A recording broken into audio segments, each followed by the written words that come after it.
ako nang tawagon. Pero ato sa katagan, o masigar mong pakpak, ang muhatag special message na no other than our great life partner, Sir Acer De Leon! Okay, great life mindset! Good more earnings? Great mindset. Yes! Naku, napakasaya na aking puso. Pero before that, hindi ko muna yung order. Kasi mas importante ito.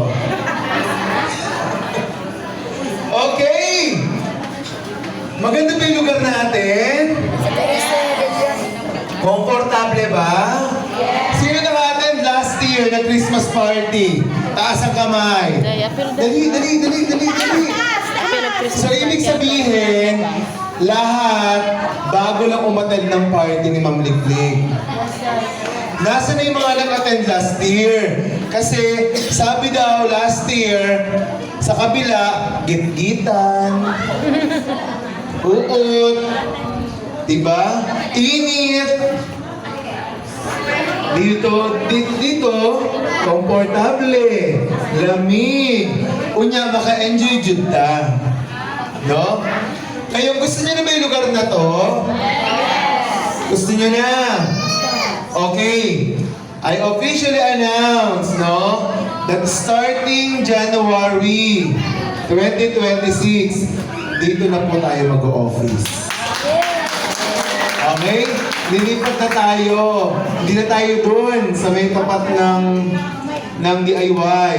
Dito na tayo. At itong area na to, mga ma'am, this is just a training room.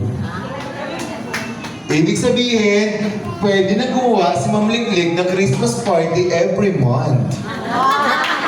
Diba? Hindi na lang December. Every month. No? Bakit? Ang opisina natin ay sa kabila. Nakita niyo yung entrance ninyo? Yun yung magiging office natin. Diyan yung ating picking area, dealers area, at yung ating mga GLEs. Diba? Ngayon mga ma'am, sino po ba dito nag-a-attend ng ating quarterly assembly? Wala? Yung rodeo last time! Rodeo, sino nakaten? Sino nag-rodeo dito last time? Nakaten ng rodeo last October. Sino yung mga nag-cheering dito? Diba? Imaginein mo, sa mga nagtaas ng kamay, wala pang 10% sa nag-attend ngayon. What more, kung every quarterly recognitions namin, agoy na amutan na. Wag na. Wag namin kabalo kung asa namin ibutang. Asa man da ito? Diba? Kaya ang pinakadako na area dito sa Dumaguete, kaya lang accommodate ng 300, 400. Kunya kayo pala daan, 100 ka pinamo. Kapag daw. Asan?